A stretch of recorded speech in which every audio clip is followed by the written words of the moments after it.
So I was thinking about what would I talk about tonight, and a stanza came up from Nagarjuna, or Nagarjuna, depending on your tradition, Nagarjuna, who was a sort of teacher poet from the, I think, the 1st or 2nd century Common Era. So he was about 600 years after the Buddha. And he's sort of known as the Prince of Emptiness, if you like. And there's a stanza that popped to mind, and I'll just paraphrase it. But he said how the Buddha taught two truths: the conventional or relative truth and the ultimate truth. And he said, unless you really deeply understand the conventional relative truth, then the ultimate truth will not be revealed. And this is a real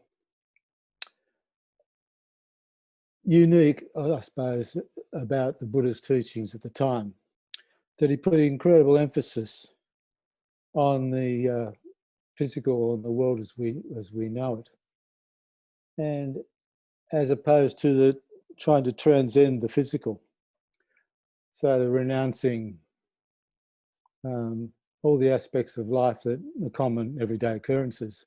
So instead of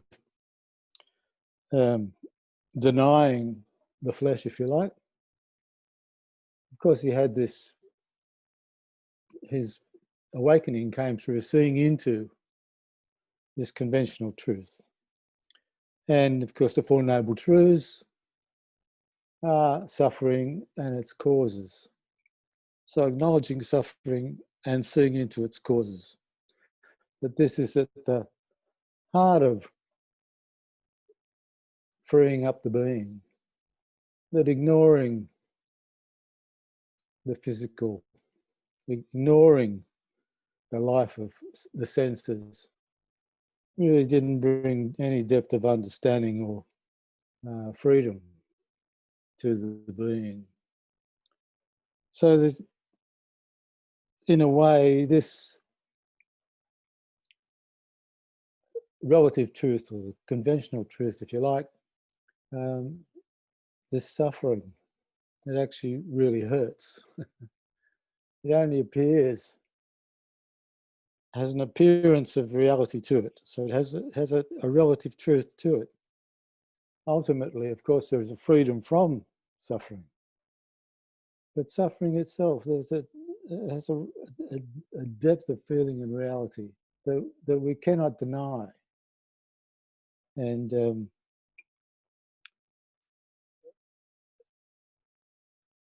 although we can see into its appearance, whenever it touches us very deeply, it is our present experience.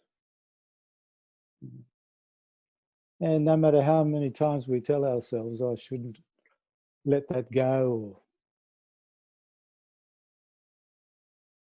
or that it's not real, it's not the ultimate truth of things, it still hurts. And it still has a reality to it. And of course, this is the world of duality. The dual world, the world of matter, has a reality to it, although it's only a relative. Although the quantum physicists will tell us that matter isn't of itself a substantial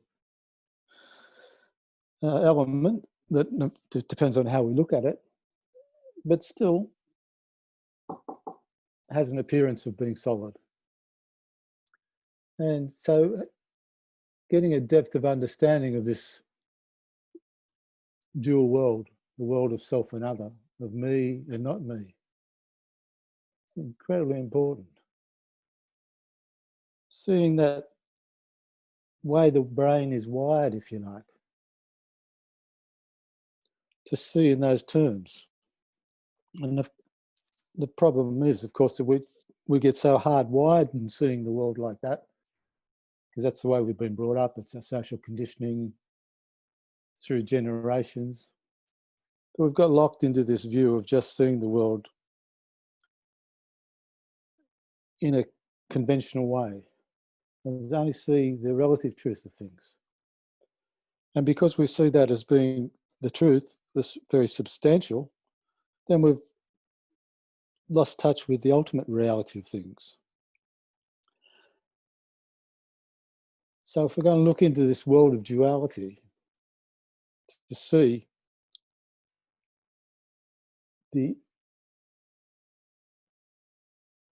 how it is constructed, to see how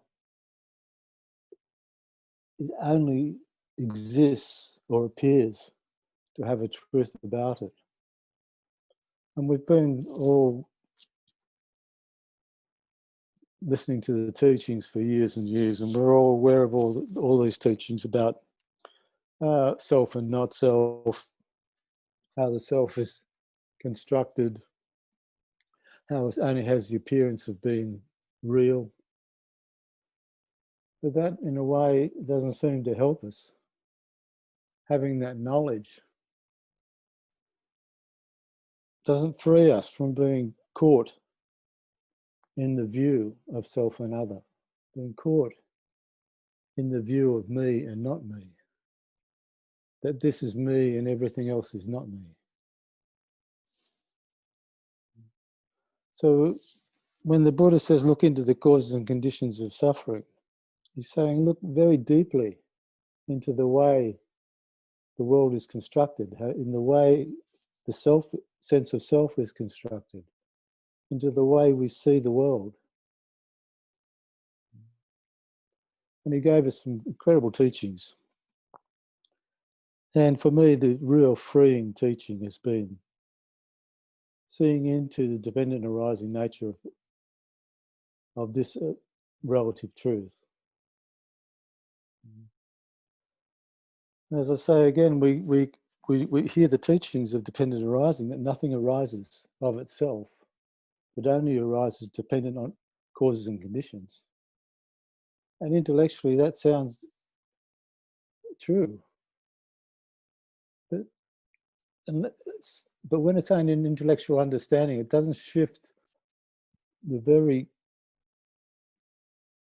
basis, the very way we see the world. And we need that shift in consciousness. Maybe it's a shift in rewiring the brain, I don't know. But we seem to have a default system where we fall back to seeing the world as a relative truth and not seeing into the very depth of how that truth is constructed. So if we're looking at the dependent arising nature of things, trying to think of an example, the example of us being here on Zoom together.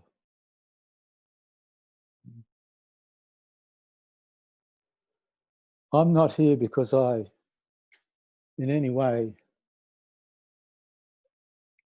decided that I should be here.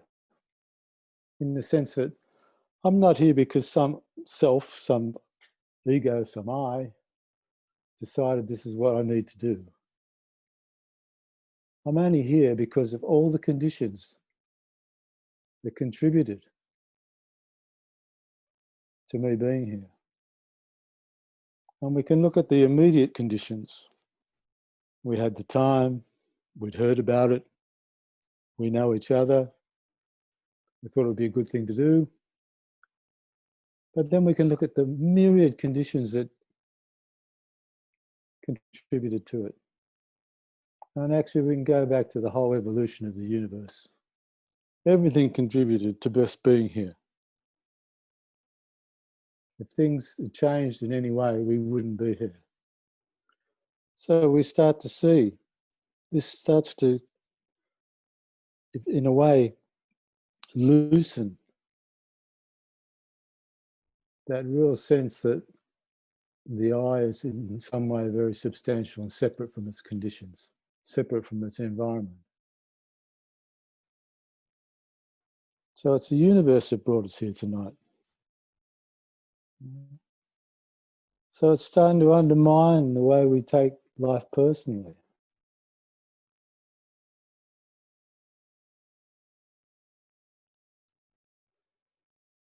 So we can question this area of choice, which is always a sticky and an incredibly fruitful area to inquire into. And of course, dependent arising is a relative truth. It's a conventional truth. It's the truth of how things unfold.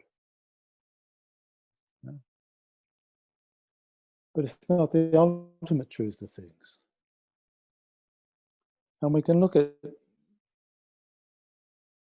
but of course, if we don't see into and acknowledge, and coming back to what Nagarjuna said, if we don't acknowledge the relative truth of things,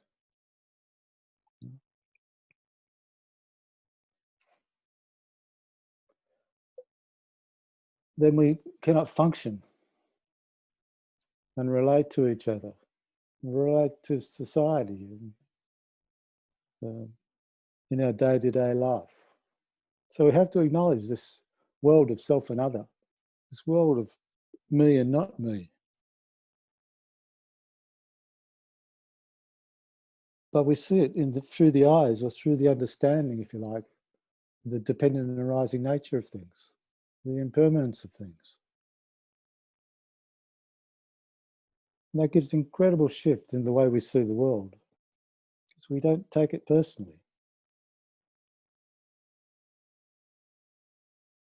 We're not limited to that view of self and other. We have a great, wider appreciation of life. We're seeing the universality of it.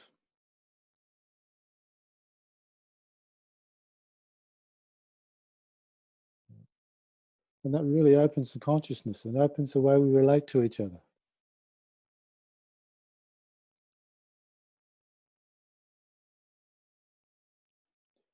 What are the other areas of this conventional truth? Well, thought is an expression of that relative truth. I think thought, I talked about, I think a few months ago, about thought and time and the sense of self. And they are all totally interwoven. Time is a relative truth.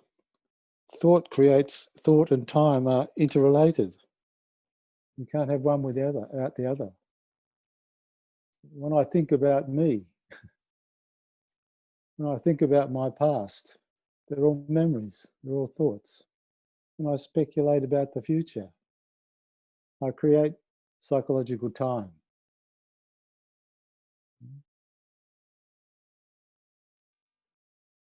But when I'm in that stillness between thoughts, it's timeless.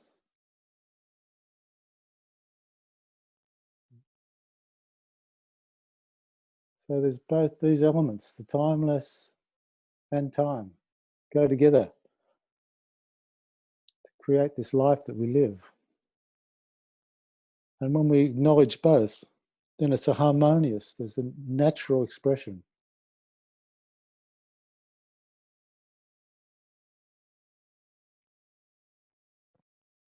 So we need to see into, as Nagarjuna said, acknowledge, and the Buddha said, acknowledge the suffering, acknowledge the conventional truth of things, but don't get caught up in it.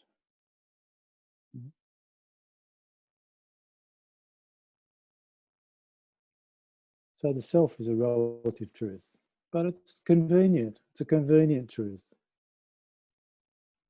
And it's only acknowledging that and seeing that as just a convenience, then it becomes what the Buddha said is not self.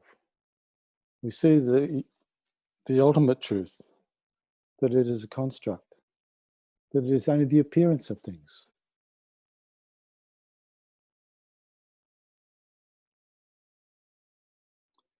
So what is this deep understanding of the conventional? What does that mean for liberation?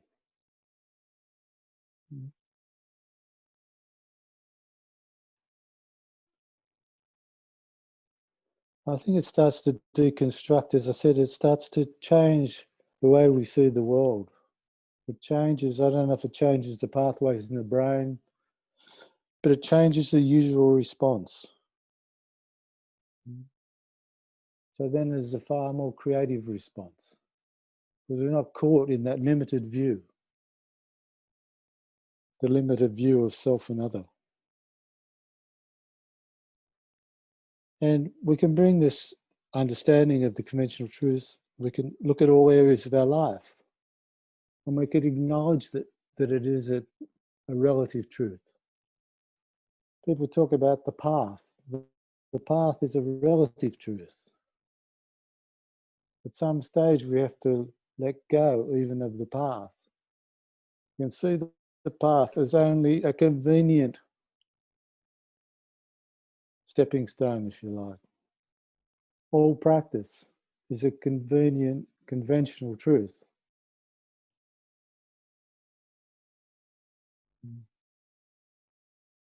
But it's not that we have to deny the path or deny the practice.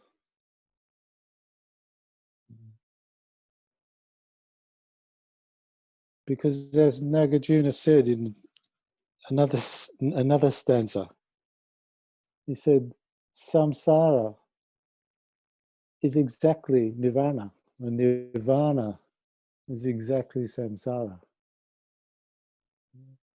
So the ultimate is found within the relative. It's found within the understanding of the conventional. Because that understanding is a letting go of the contraction. And then the ultimate is revealed.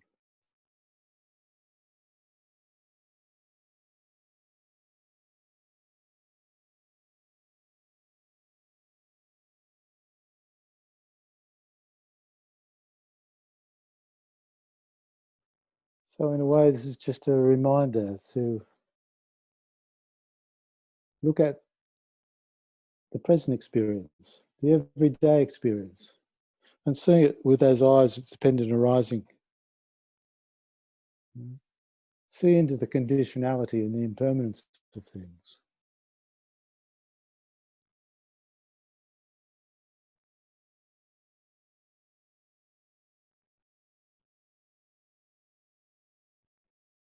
And notice how that softens our life and opens the heart.